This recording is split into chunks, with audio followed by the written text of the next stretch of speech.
Salam Syasmerta. Titik temunya sastra. Yo, balik lagi sama kita. Pada segmen bahas kali ini, kita akan membawakan sebuah novel karyanya Khalid Hosseini. Bener nggak? Yang berjudul Sebutin judulnya, gue lupa. A Thousand Splendid Suns. Gimana sih? Mau bahas tapi lupa judul. Oke guys, nggak apa-apa, namanya juga manusia. Mbak Icom lagi. Yes, novel ini itu novel keduanya Khalid Hosseini. Mungkin warga Syasmerta udah pada tahu kalau novel pertamanya itu yang judulnya The Kite Runner juga keren banget. Dan ini novel keduanya masih berlatar belakang yang sama karena penulisnya juga dari Afghanistan. Jadi dia tentunya mengangkat negaranya tersebut yaitu Afghanistan. Tapi nih yang paling keren lagi itu adalah novel ini berada di puncak New York Times bestseller selama 15 minggu mbak. Jadi emang bestseller banget. Worth it banget buat dibahas ini. Jadi gak usah tunggu lama-lama nih, langsung aja kita panggil narasumbernya yang mau bahas novel yang satu ini gitu. Oke.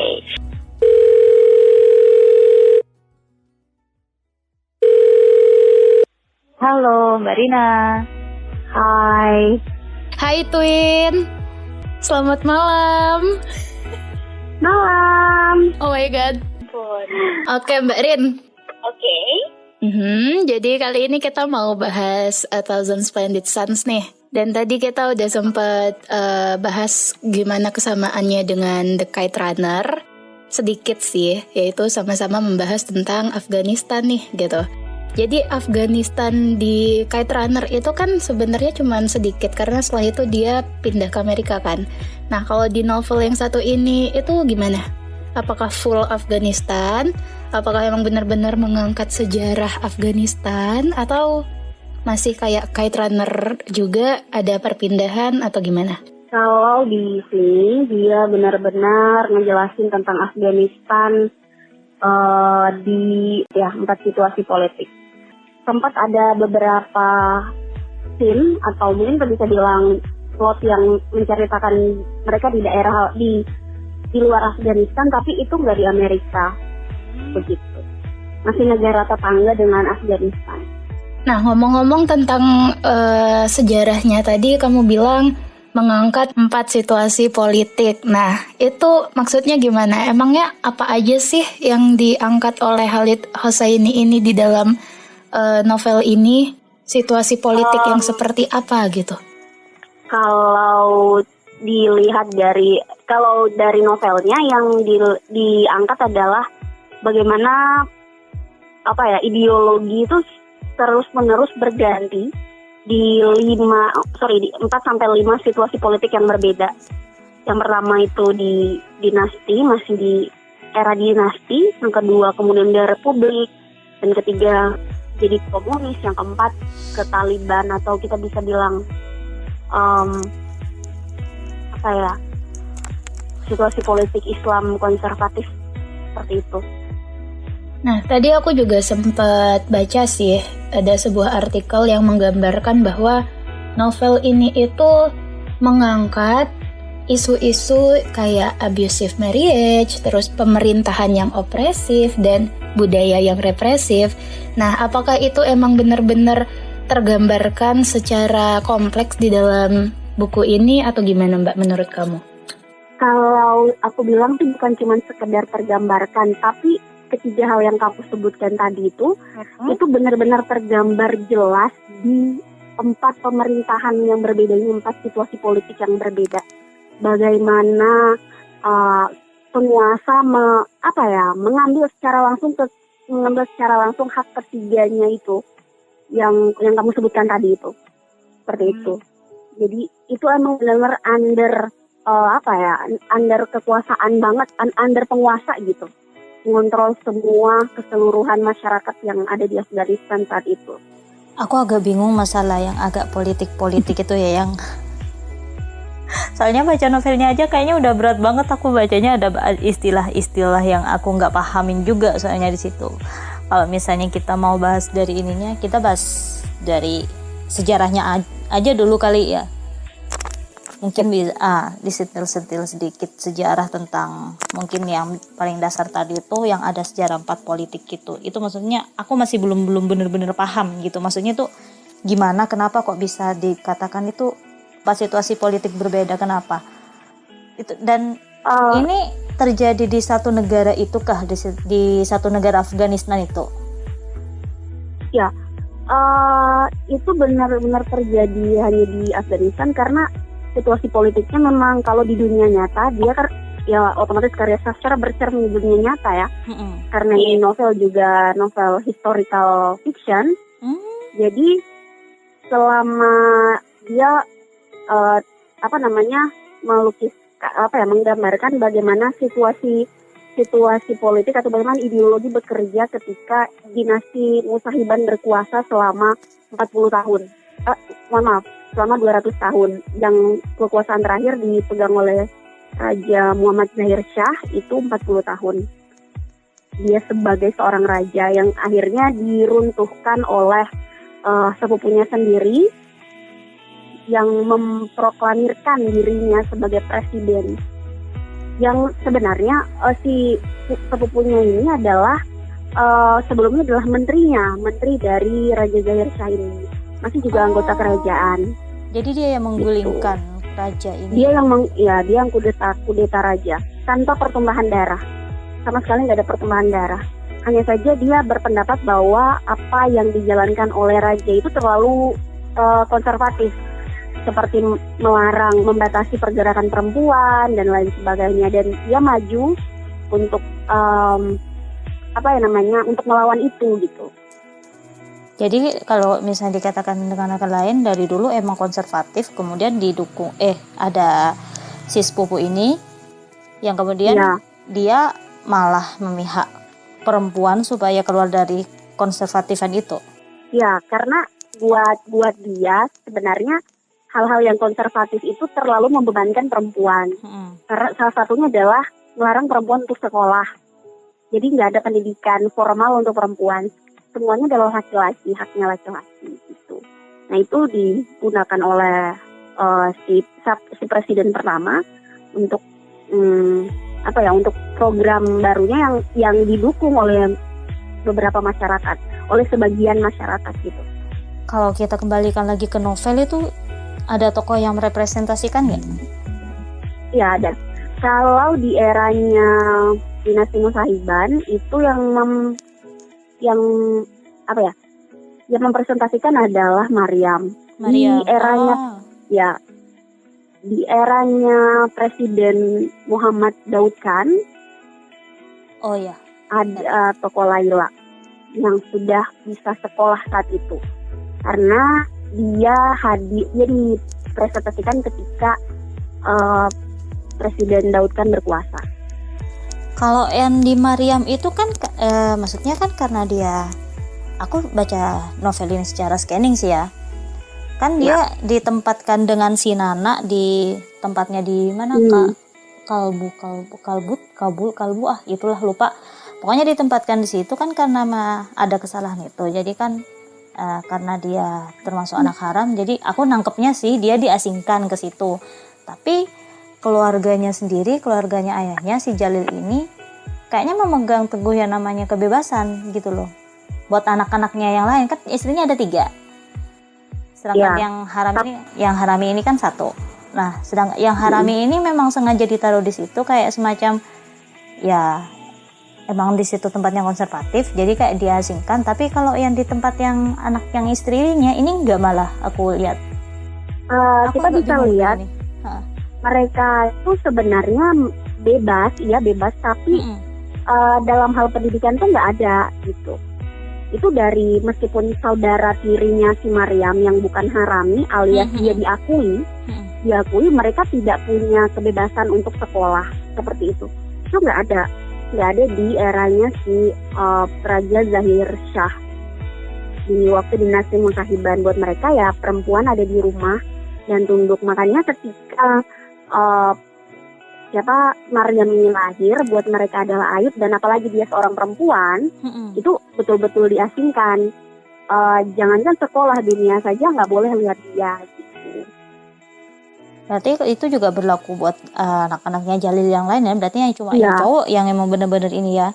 Makanya tergambarkan di situ kayak si cowok yang emang bener-bener dibanggakan sama si Jalil ini. Iya, benar. Dan meskipun sebenarnya Jalil menyayangi Maryam, tapi dia nggak bisa seleluasa itu gitu. Sebenarnya kalau kita lihat perempuan itu bukan cuma dari hal-hal sekolah saja sih, kayak mereka harus nikah muda, dijodohkan umur segitu, itu juga jadi hal yang sangat konservatif waktu itu. Buat mereka ketika perempuan menginjak masa remaja ya harus segera dilindunginya dengan cara adalah menikahkannya gitu. Itu adalah salah satunya juga gitu. Dan itu nggak ada di era Muhammad Daud kan, bukan nggak ada sih. Kita bisa lihat dari ayahnya Laila, Babi. Nah kalau di Laila manggilnya Babi itu Abi gitu loh. Bahasa Arabnya ayah itu bukan babi hewan ya. Aku soalnya juga mikir kok manggilnya Babi sih. Babi itu kayak baba, itu adalah bahasa Arabnya Afghanistan gitu. Okay. Nah itu dia bilang tuh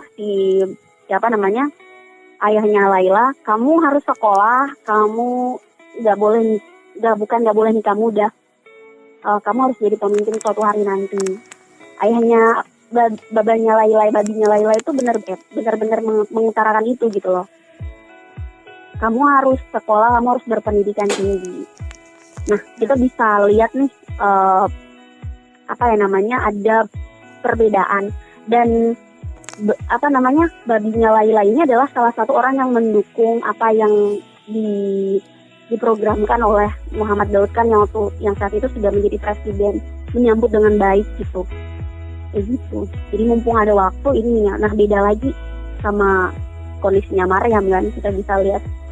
Tapi yang aku lihat juga kemarin yang aku lihat juga itu di ini temen-temennya si Laila ini ada Giti sama Hasina kan. Ya. Tapi kayaknya si Giti sama Hasina ini malah sempat bilang ya kami itu beda sama kamu. Kalau kamu tuh jangan stuck di sini doang. Kamu harus kejar sampai universitas gitu. Kamu soalnya punya ini beda dengan kami. Kalau kami ya kami harus menikah muda. Bilang kayak gitu. Iya, karena perbedaan suku. Perbedaan suku. Pertama teman-temannya Laila adalah dari suku Pashtun. Dan suku Pashtun ini adalah suku yang selama ratusan tahun memimpin Afghanistan. Nah salah satunya adalah Raja Zahir Shah yang terakhir dikudeta oleh sepupunya sendiri itu. Dan karena kepemimpinan mereka yang konservatif, itu juga karena hasil didikan suku mereka yang sangat konservatif. Gitu. Nah meskipun pemerintahan itu sudah berganti, buat mereka itu tetap sesuatu yang harus mereka mereka patuhi. Jadi mereka tetap sekolah, tapi ya tapi cuma sampai kayak SD gitulah. Nah makanya mereka bilang kamu harus sampai universitas, kalau kami disuruh menikah. Nah gitu, kami hanya bisa sekolah sampai sini. Jadi mereka menuruti Muhammad Daud kan, programnya Muhammad Daud kan untuk nggak apa-apa nih memperbolehkan perempuan untuk sekolah, tapi ya udah dibatasi. Setelah kamu remaja nikah. Seperti itu. Jadi nggak ada kebebasan, sama aja sih sebenarnya. Hanya diberi kebebasan sedikit ya istilahnya gitu. Berarti ini bisa dibilang masuk ke dalam situasi politik itu tadi ya. Yang pertama ya konservatif, yang kedua yang bebas, yang perempuan sampai tinggi, yang ketiga yang setengah-setengah, ya keempat yang gimana? Setengah-setengah gimana Mbak Icom? Ya setengah-setengah sih. Sebenarnya yang kedua ini demokrasi. Yang ketiga ini baru masuk ke Uni Soviet. Yes, itu yang kedua tadi itu. Di komunis ya. Oke. Bisa melihat berkuasa. Nah kalau di zamannya Daud kan itu perempuan bisa sekolah, tapi belum bisa sampai ke ranah berkarir pekerjaan atau ruang terbuka yang lebih publik gitu. Nah tapi kalau di era Soviet perempuan boleh masuk ke ranah pemerintahan, perempuan bisa masuk kantor, perempuan bisa bekerja di rumah sakit gitu, tanpa sekat-sekat dan lain sebagainya. Kemudian tidak ada lagi pemisahan antara perempuan dan laki-laki. apa di area publik ya. Karena sebelumnya lumayan bukan terpisah juga sih, kayak dibatasi. Jadi hal yang kalau itu dipertontonkan di depan umum itu nggak lazim gitu loh. Itu nggak lazim. Nah di eranya Soviet atau komunis itu udah nggak apa-apa. Jadi bahkan beberapa foto dalam sejarah itu sempat nggak apa-apa pakai jilbab. Jadi ada juga nih, kalau di zamannya Raja Zahir Shah itu semuanya harus bercadar, berburka maksudnya. Bercadar, semuanya harus bercadar, perempuan harus bercadar. Itu. Nah, di zamannya Muhammad Zahir Shah, presiden pertama, Muhammad Daud Khan, presiden pertama, itu mau berjilbab atau bercadar, nggak apa-apa. Tapi ketika zamannya komunis, kamu mau berjilbab, kamu mau enggak, kamu mau bercadar, itu terserah. Dan itu ada buku foto-fotonya yang ada di buku-buku sejarah atau di jurnal-jurnal sejarah yang kemarin saya baca. Oke, aku tertarik dengan perubahan-perubahan ideologi yang terjadi di negara ini ya Mbak, berarti ya. Nah, kalau yang terakhir itu kan komunis karena masuknya Uni Soviet gitu. Tapi ketika sebelum Uni Soviet itu masuk, itu kan republik ketika zamannya Daud Khan. Siapa sih tadi? Ya. Nah, itu. Nah, apakah ada pengaruh juga dari Demokrat atau demokratis kan republik itu? Bisa kita bilang, bukan ya? Iya, demokrasi. Nah, demokrasi itu apakah ada pengaruh dari itu juga dijelaskan di novel ini atau enggak gitu? Karena kan selama ini kita tahu, bahkan kamu tadi bilang selama 200 tahun itu Pashtun yang memimpin negara ini. Jadi bisa kita bilang itu monarki gitu. Nah, setelah itu berganti menjadi republik. Nah, perubahan di sini nih yang kita kehilangan, apa nih pengaruhnya gitu? Apa faktor yang membuat dia berubah? Karena ketika dari republik menjadi komunis, kita tahu karena ada Uni Soviet menginvasi daerah itu gitu kan. Nah, kalau yang perubahan pertama ini apa yang terjadi nih gitu? Apakah ada dijelaskan atau enggak? Yang dijelaskan dalam novel sebenarnya kalau aku lihat ya, setelah aku baca, sebenarnya itu nggak terlalu diperlihatkan bagaimana dampaknya. Itu cuman ketidaksetujuan para mullah itu bisa digarisbawahi bahwa ketidaksetujuan para mullah terhadap wanita sekolah itu adalah salah satu tanda dari novel yang berkaca di dunia nyata itu. Tentang kemudian Maryam sikap Rashid yang menyayangkan anak-anak di sekitar rumahnya itu loh. Itu kan dia kayak kamu nggak dia kayak menekan Maryam nggak boleh seperti itu dan lain sebagainya. Itu diceritakan sebenarnya itu representasinya Rashid untuk representasi Rashid sebagai masyarakat Pashtun gitu loh. Sebagai masyarakat Pashtun yang kecewa dengan keputusannya si Muhammad Daud Khan itu. Atau dengan pernyataan-pernyataannya si bocah-bocah teman-temannya Laila tentang ya udah kamu sekolah tinggi, caranya cuma sampai bisa nikah. Nah, itu sebenarnya juga bisa kita lihat ya. Itu adalah representasi para Pashtun yang emang ya cuma sampai sini gitu. Kamu nggak boleh lanjut lagi. Kamu saya kasih sekolah tapi stop, cuma sampai kamu sebelum akil balik gitu. Itu yang diperlihatkan sih. Nah, itu kan dari sisi Pashtunnya nih. Kalau kita ngomongin dengan sukunya si Laila ini kan mereka memiliki pandangan yang berbeda. Kalau misalnya kita balikin ke yang kita tahu nih, kalau pandangan-pandangan tentang yang berbau demokrasi itu pandangan yang atau pemikiran yang sudah terbaratkan gitu. Jadi adanya pengaruh-pengaruh dari luar. Nah, di novel ini sendiri apakah ada dijelaskan hal-hal tersebut? Misalnya pada sukunya Laila ini apakah ada pengaruh dari Amerika? Karena kan kita tahu sendiri demokrasi itu ideologi yang dari Amerika gitu kan. Sedangkan kita tahu setelah itu Uni Soviet masuk. Nah, apakah di sini itu kan adanya gejolak Perang Dunia Kedua itu sudah mulai dimunculkan atau setelah ini baru ada? Dan kalaupun emang seperti itu, kok bisa nih sebuah ideologi baru masuk dapat merusak ideologi yang sudah selama 200 tahun berlangsung gitu. Nah, itu kan pasti ada yang mengaruhi, ada yang membuat itu jadi jatuh gitu sistem monarki ini. Mungkin ada nggak Mbak yang kayak gitu maksudku? Kalau dari representasi novel itu cuman kita lihat dari representasinya ayahnya Layla ya. Ayahnya Layla yang menyambut baik tentang pergantian ideologi ini. Itu sih salah satu tandanya, salah satu representasinya. Cuman kalau kita lebih ke sejarah, pergantian ideologi yang sangat konservatif itu karena begini, antara Pashtun dengan Tajik itu sebenarnya saling berebut Iya, gitu. Ya udah dong, kamu udah 200 tahun berkuasa gitu.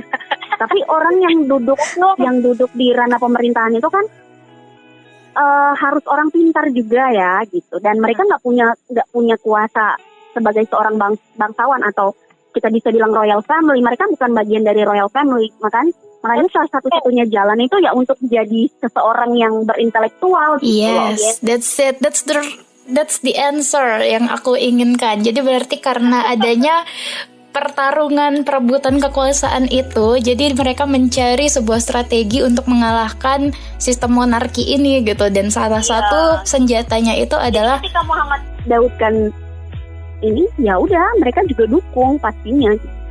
Perempuan mereka. Caranya dengan mencerdaskan kehidupan bangsa ya. Ya, seperti kita ini. Terutama untuk kaum perempuannya gitu. Ya, karena perempuan yang terlalu dikekang di era itu, di zaman itu gitu. Iya. Kental banget sih di situ sih tentang perempuan, gimana konservatifnya banget tuh. Iya. Meskipun Layla yang katanya ya dia udah mungkin bisa dikatakan modern sih, tapi aku ngeliatnya juga dia ada konservatifnya juga dia. Siapa Mbak Layla? Gimana tuh sistem sisi konservatifnya? Karena kalau misalnya ini kan Layla itu kan kayak melakukan sebuah kesalahan sama siapa sih namanya temennya itu ya, temenkah kekasihkah si Torik yang tahu gitu. Jadi kan karena ini gebetan ya. Jadi kan karena melakukan kesalahan itu kan jadi kan ada ini kan jadinya ya tumbuh bayi lah intinya itu kan di ini kan ketika di ini sama si Rashid, dia nggak bilang alasannya tentang mau memajukan pernikahan itu apa, dia cuma intinya mikirin aku harus cepetan buruan pokoknya intinya aku harus dikawin sama Rashid, soalnya kan Torik udah nggak ada, aku nggak bisa minta tanggung jawab sama dia, aku harus kawin sama si Rashid, kalau enggak nanti kan dia bisa dicemooh atau gimana gitu. Memang di situ nggak disebutkan, maksudnya nggak dijelaskan kalau dia bakal dicemooh, tapi kan ada pikiran dia kalau misalnya anak ini tidak berayah atau bagaimana, dia akan mengalami hal yang nggak ngenakin lah intinya gitu. Jadi kayak ada hukum sama norma yang konservatif itu masih ada sebenarnya di situ. Itu udah di zaman Taliban soalnya. Itu udah di zaman Taliban, dan setelah komunis diusir atau berhasil ditaklukkan, ya balik lagi, malah lebih parah, balik lagi ideologinya, balik lagi konservatif lagi. Nah itu. Jadi makanya Layla memilih untuk harus ada yang bertanggung jawab, kalau tidak dia akan dihukum rajam karena dia berzina. Nah itu. Gitu. Iya. Dan itu Taliban, dan bahkan keluar rumah itu kan harus ada mahram ketika Taliban berkuasa. Harus ada orang yang di sampingnya, dan mereka harus berburka. Kalau dulu silahkan pilih bercadar atau berjilbab, atau di zamannya Raja Zahir Shah harus bercadar. Tapi di zamannya Taliban harus berburka semua, dan kalau berburka itu yang kita cuma bisa ngelihat keadaan dunia itu dari jaring-jaring jilbab itu loh, yang benar-benar ditutup itu. Seperti yang dipakai sama Maryam itu ya? Ya, yang dipakai sama Maryam itu adalah burka. Dia udah beda dari cadar, beda lagi dari cadar sih.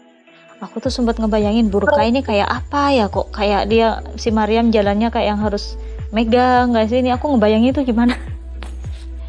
Tadi kita juga sempat bahas tentang abusive marriage ya di awal-awal.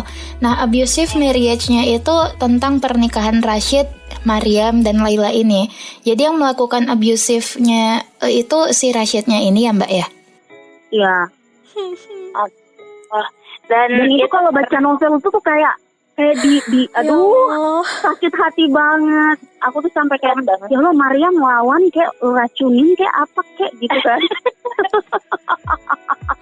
Racuni. Sinetron Indosiar sekali ya otak saya. Drama sekali hidupnya, oh my god. Sampai akhir pun ketika udah si Rashid memang terbunuh di tangannya Maryam udah kayak yang ya udah sih aku salah, ya aku harus nyerahin diri dong sama polisi. Iya, udah gitu. Itu tuh bener banget. Ya dan Allah, dia tuh nyerahin kayak ya udah Taliban tolong bunuh aku gitu-gitu. Sampai sakit. Jadi Maryam ngebunuh Rashid. Waduh, buat ini aku baru si tahu nih. Laila. Spoiler. Si Laila sama si Torik itu intinya ketemu lagi, makanya kan si Rashid ini kan sampai marah.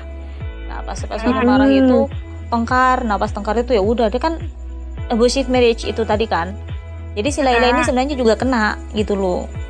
Jadi pas kena udah dipukul membabi buta gitu. Nah si Maryam ini ya nolongin si Laila. Nah pas nolongin itu ternyata ya nggak sengaja ya ngebunuh. Dan itu kayak yang Maryam nerima aja gitu loh dengan hukuman yang berlaku di situ. Di situ mencuri buah aja dipotong tangannya. Apalagi membunuh. Yang pasti dia bakal dibunuh juga. Dan Maryam nerima itu. Dia tuh kayak nggak ada takutnya, kayak yang udah masuk penjara, udah ya takut sih. Ya, tapi ya gimana lagi, ya udah karena ini emang kesalahanku seperti itu. Aku sampai greget loh sumpah. Ini orang bener. Dari saking konservatifnya kayak nggak ada dapat bahagianya banget dari awal sampai akhir. Udah anak dibilang ya bener-bener dilukisin. Udah dibilang anak haram, udah dibuang sama ayahnya nggak diakuin juga, cuma diakuin ketika mereka berdua aja, tapi untuk ke publik enggak. Terus dia dinikahin paksa biar pergi dari rumah ayahnya, ditinggal ibunya bunuh diri. Terus ketika dapat suaminya kayak gitu, ketika pas udah gitu dia bunuh di tempatnya kayak gitu tuh. Kasian ya Maryam, ya Allah. Kasian banget. Guys, jadi nih balik lagi ke abusive marriage. Jadi si Rashid ini melakukan tindakan violence itu, is there any reason behind this? Atau emang dasar dia temperamen aja gitu? I mean, kita tahu kan Maryam itu tidak dapat memberikan anak nih kepada dia. Apakah itu menjadi salah satu alasan mengapa dia itu ya mendapatkan tindakan violence dari suaminya itu, atau gimana nih guys? Kalau menurut aku ya, sebenarnya Rashid begitu itu karena emang peraturan-peraturan yang diterapkan oleh pemerintah itu selalu mengutamakan laki-laki gitu. Buat mereka hal-hal yang memegang teguh terhadap agama Islam itu adalah laki-laki itu adalah pemimpin. Buat mereka seperti itu. Dan itu karena udah dijalankan sudah sejak lama, ya makanya Rashid bisa punya kekuasaan penuh atas rumah tangganya. Buat aku itu adalah salah satu alasan Rashid yang membuat dia adalah istrinya adalah kuasanya, tubuhnya adalah kuasanya, dan semua yang ada dalam rumah tangganya adalah kuasanya karena dia adalah pemimpin di situ, kayak gitu. Tapi kan pemimpin tidak harus mengopresi, tidak harus. Iya. Tapi Mbak Rin mungkin aku malah kepikiran ini loh Mbak Rin. Kayak di awal ketika mereka menikah itu manis loh Rashid. Nah, that's it. Sejak Maryam kehilangan anaknya, kemudian dia menjadi seperti itu. Nah itu semenjak Maryam keguguran, jadi udah kayak yang entah gimana pokoknya Udah kasarnya Tapi udah mulai dari situ. sejak dia hamil, Rashid tuh ada kasar sedikit. Sejak dia meninggalkan keluarganya, Rashid tuh ada kasar, tolong hapus air mata kamu dan hal dia berguna dan lain sebagainya. Rashid tuh udah nunjukin sebenarnya bahwa kamu sekarang ada di bawah kungkunganku, kamu sekarang ada di bawah tanggung jawabku, dan kamu nggak ada urusan lagi dengan ayah dan saudara-saudara tirimu. Sebenarnya sikap opresinya itu sudah ada. Cuma nggak Hanya terlalu saja, ditampakin gitu ya, karena ya nggak terlalu ditampakin. Kita bisa lihat waktu dia naik bus itu kan, iya dia sih. ngerokok dan Mariam nangis, itu kan dia udah bilang, udah diam, sekarang kamu adalah ini. Padahal kalau misalnya kita bisa apa ya, kalau kita bilang harusnya kalau cinta nggak gitu ya.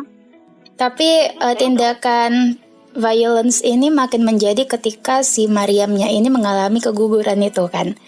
Di sini kita kayak bisa ngelihat nggak sih jadinya penulisnya ini Khalid Hosseini ini kayak menyorot bagaimana perempuan dalam masyarakat itu hanya sebagai alat reproduksi nih. Jadi ketika Mariam mengalami keguguran, dia jadi dianggap seseorang yang gagal untuk memproduksi keturunan gitu nggak sih? Jadi efeknya dia jadi kena violence nih sama suaminya. Kayak gitu nggak sih? Benar. Kita bisa lihat juga kan dari Laila ketika yang lahir adalah anak perempuan, Rashid kayak kok cewek gitu. Buat mereka adalah perempuan itu hanya kayak pabrik nggak sih? Iya. Kamu harus ngasih aku keturunan dan itu harus laki-laki. Iya, jadi kayak ya masyarakat Afghanistan pada saat itu seperti itu, menganggap perempuan itu sebagai alat reproduksi aja gitu. Jadi ketika dia gagal memberikan keturunan, dia gagal menjadi sebuah alat reproduksi, so kayak nggak ada gunanya lagi jadinya gitu, ini perempuan gitu. Benar. Oke. Wow. Berat ya. Berat ya Mbak ya, ternyata ya ampun. Padahal kita pengen santai nih. Iya, dan padahal tuh kita baru sampai Feminis. makanya ini loh. Abusive marriage aja nih baru. Mungkin ada sedikit tentang pemerintahan ya, karena tadi kita jelasin tentang situasi politik gitu ya, dengan sejarahnya. Untuk selanjutnya nih, mungkin kita akan membahas feminisnya lebih dalam gitu ya Mbak Rin ya. Kita ketemu lagi di episode 2 Sasmerta dari bukunya Khalid Hosseini yang berjudul A Thousand Splendid Suns ini. Tentunya juga dengan narasumber yang sama, Mbak Sabrina. Hai, Jana. Jangan lupa follow. Sekali lagi jangan lupa follow. Yes, kalau misalnya mau follow IG-nya guys, Sabrina Jannah. Jadi di sana bisa diskusi lebih lanjut. Dan sampai jumpa di next episode. Tentunya masih dengan pembahasan yang sama, melanjutkan pembahasan yang kali ini. So, see you soon on the next episode. Panjang umur literasi. Panjang umur literasi. Jangan umur literasi.